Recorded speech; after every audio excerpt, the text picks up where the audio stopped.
কেমন আছো তোমরা সবাই? আশা করি সবাই তোমরা খুব ভালো আছো আর আনন্দে আছো। আমরাও বেশ ভালোই আছি। আমি সায়ন্তনী। আমার নতুন একটা ব্লগে তোমাদের সব্বাইকে স্বাগত জানাই। মেলবোর্নে আমাদের নতুন অ্যাপার্টমেন্টে শিফটিং এর কাজ শুরু হলো। কিভাবে আমরা নিজেরাই বেড তৈরি করলাম আর শিফটিং এর ছোট ছোট মুহূর্ত নিয়েই থাকলো আজকের ব্লগ। চলো তাহলে শুরু করা যাক। নতুন অ্যাপার্টমেন্ট পাওয়ার পরে আমি খুঁজছিলাম বেড আর বেড ফ্রেম কোথাও পাওয়া যায় কিনা। ফেসবুক মার্কেট প্লেসটাই আমার বেস্ট জায়গা লাগছিল। তো ওখানেই কম দামে অনেক সময় জিনিসপত্র পাওয়া যায়। তো ওখানে দেখতে দেখতে হঠাৎ করেই আজকে দেখি যে একজন মুভ আউট সেল দিচ্ছেন। তার অন্য জিনিসগুলো বিক্রি হয়ে গেছে। কথা বলে জানতে পারি উনি আগামীকালই বেরিয়ে যাচ্ছেন। তো গেলে আজকেই আমাদের বেড আর বেড ফ্রেমটা নিয়ে আসতে হবে। মাত্র $20 পাওয়া যাচ্ছিল। তাই জন্য আমরা আর সময় নষ্ট না করে সাথে সাথে ওনার সাথে যোগাযোগ করে পেমেন্ট করে আমরা ওটা কনফার্ম করে নিই। তারপর সন্ধ্যাবেলা সোমনাথ অফিস থেকে ফেরে আর সাথে সাথেই মৌমিতার কাছে ছুটি টুল বক্স আনতে। কারণ বেডটা তো ডিঅ্যাসেম্বল করতে হবে প্রথমে ওখানে গিয়ে। তারপর সেই জিনিসটা এনে আবার সেটা অ্যাসেম্বল আমাদের সবটাই নিজেদের করতে হবে। তাই টুল বক্সটা খুবই দরকার। সেটা নিয়ে এখন দেখো পৌঁছে গেছি ওই অ্যাপার্টমেন্টটা যার কাছ থেকে আমরা বেড আর বেড ফ্রেমটা নিচ্ছি। এর আগে আমরা ম্যাট্রেসটা আগে বেঁধে নিয়ে আম আমাদের নতুন অ্যাপার্টমেন্টে রেখে এসেছি। সেই সময় আর ভিডিও করতে পারিনি। মানে তখন একটা চাপ লাগছিল যে সবটা পারবো কিনা, অতটা রাস্তা হেঁটে হেঁটে নিয়ে যাওয়া সম্ভব কিনা। তারপর একবার বেডের ম্যাট্রেসটা যেয়ে রেখে এলাম, কনফিডেন্স পেয়ে গেছিলাম। আসলে এই সমস্ত বড় বড় জিনিসগুলো নিয়ে ট্রামে ওঠা যায় না, সবটাই তোমায় হেঁটে হেঁটে নিজে নিয়ে আসতে হবে। আর গাড়ি থাকলে সুবিধা, গাড়ি করে, আমাদের তো গাড়ি নেই, গাড়ি করে নিয়ে আসলে কোনো অসুবিধা নেই। যাই হোক, আমাদের প্রথম যে পোর্শনটা ডিঅ্যাসেম্বল করেছিলাম আমরা সেই পোর্শনটা নিয়ে এলাম। তারপরে পিছনের দিকটা আর সামনের দিকটা নিয়ে এসেছিলাম আমরা। এখন বাজে রাত 12টা। আমরা শেষবারের মতো এখন যাচ্ছি বাকি জিনিসগুলো নিয়ে আসতে। আমরা যাদের কাছ থেকে বেডটা নিলাম ওনারা ভীষণ কোঅপারেট করেছেন আমাদের সাথে। মানে যতবার গেছি আমরা মোট ৩ বার ওনাদের ঘরে গেছি, এসেছি। কোনো কিছুতেই বিরক্ত হননি। আমাদের বলেছে, "হ্যাঁ, তোমরা যাও, জিনিসপত্র রেখে এসো, আবার এসে নিয়ে যেও।"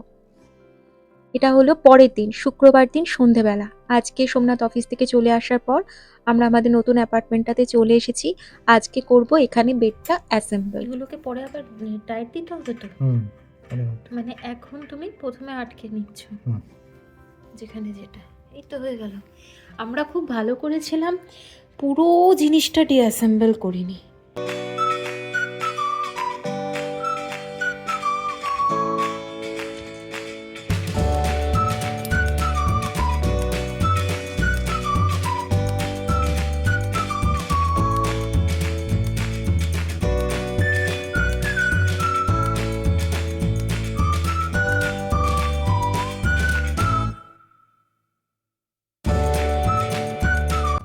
পুরোটা মোটামুটিভাবে স্ট্রাকচারটা রেডি করা হয়ে গেল। এবার সবগুলোকে টাইট দেওয়া হবে।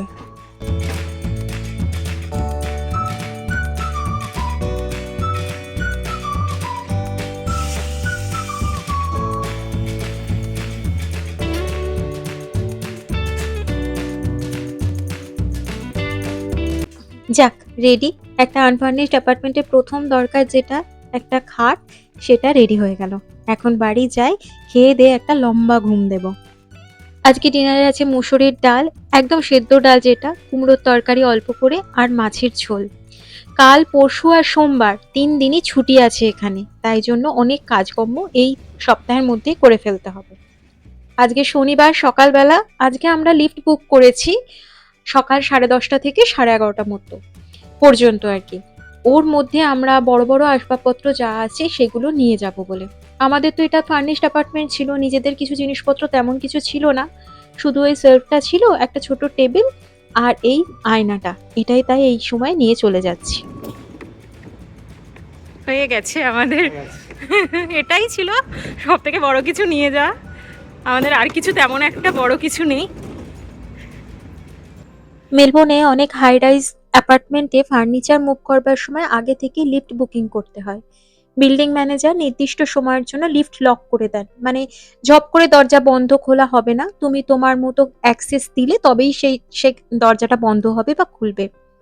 এবার লিফটের সামনে এইভাবে দ্য লিফট ইজ বুকড নোটিশটাও লাগিয়ে দেন যাতে মুভিং প্রসেসে কোনো সমস্যা না হয় আর ওই লিফটটা অন্য কেউ ইউজও করে না। তারপর ডলি ব্যবহার করে আমরা যেমন ওই পুরোনো বাড়ি থেকে নতুন অ্যাপার্টমেন্টে ফার্নিচারগুলো নিয়ে আসলাম, সেগুলো শুরু করে দিই।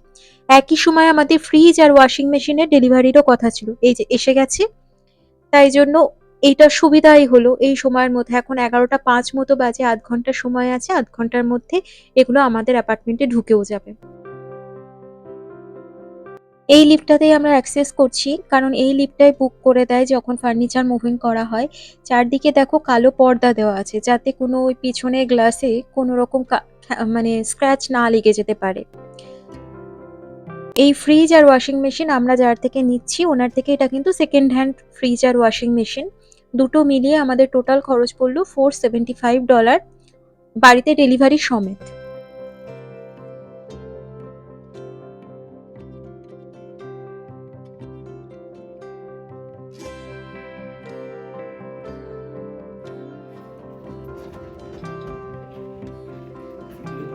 এরপরে ফ্রিজটা আরও একবার ভালো করে পরিষ্কার করে নেওয়ার পরে আমি প্রথম যে ফ্রিজ ম্যাগনেটগুলো সেইগুলো নিয়ে চলে এসেছি, কারণ ওইগুলো যদি ভুলে যায়। আর আমার এই ফ্রিজ ম্যাগনেটটা কালেকশনটা না আমার খুব শখের জিনিস, তো সেইগুলো আমি আগে বসিয়ে দিচ্ছি।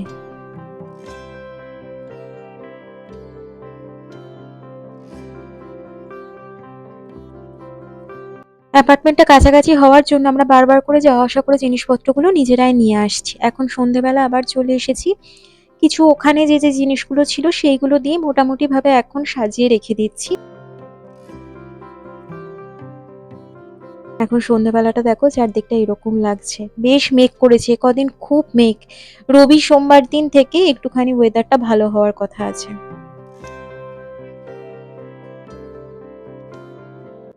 কাগজগুলো পেতে দিচ্ছে সোমনাথ, এরপরে আমি এখানে কাপগুলো যেগুলো নিয়ে এসেছি মোটামুটি সেগুলো রেখে দেবো। ঢুকিয়ে রেখে দিই, শুধু শুধু এই বড় বক্সটা রানের নতুন ঘরে এই সেটটা ইউজ করা হবে।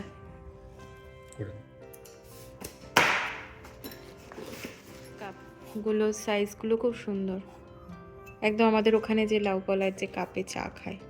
চলো,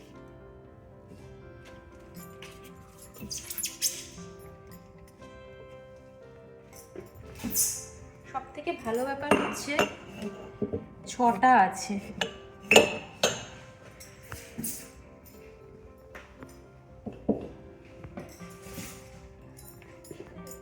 হ্যাঁ রেখে দাও। পরে আবার যখন যেটা মনে হবে, ওখানে বোল এখানেই রেখে দিই। এখানে বোলগুলো রাখলেও হয়, কারণ আমার খুব বেশি কাপও নেই। তুমি ওই এটা আনো।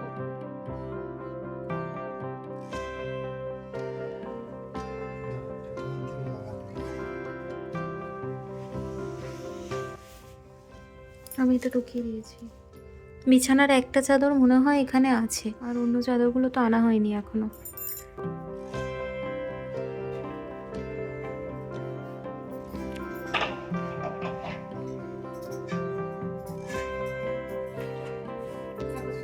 আর এটাতে কিন্তু বাইরে জামা কাপড় পরে বসা যাবে না, এটা বেড রেডি হয়ে গেছে। একটা আনফার্নিশড অ্যাপার্টমেন্টে প্রথম রিকোয়ারমেন্ট থাকে একটা বেড। সেই খাটটা একদম রেডি হয়ে গেছে, সেই আনন্দে আমরা চলে এসেছি স্টাইলেক্টাইটসে। আজকে ডিনারটা এখানেই করব।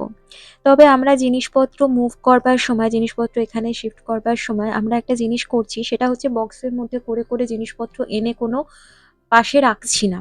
যখন যেটা আনছি সেটা নির্দিষ্ট জায়গাতে সেই সময়ই রেখে দিচ্ছি, যাতে পরে আনপ্যাক করার ওই ঝামেলাটা ওইটা যাতে না পোহাতে হয়।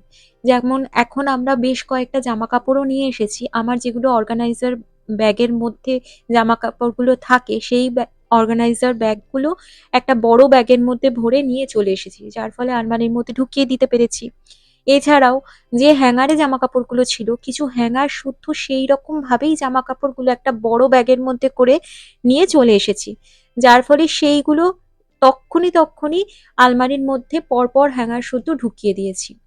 এর ফলে আমার মনে হয় বেশ একটু সুবিধা হবে, আনপ্যাক করার খুব ঝামেলার মধ্যে পড়তে হবে না। আমার গরমকালে যত না আইসক্রিম খেতে ভালো লাগে, তার থেকে শীতকালে আইসক্রিম খেতে সব থেকে বেশি ভালো লাগে। এই উইকেন্ডটা লং উইকেন্ড আছে, সোমবারও ছুটি আছে কিংস বার্থডের জন্য। আশা করি সবটা সামলে উঠতে পারবো। আজকে ভিডিওটা এখানেই শেষ করছি। চলো সবাই ভালো থেকো, টাটা, গুড নাইট।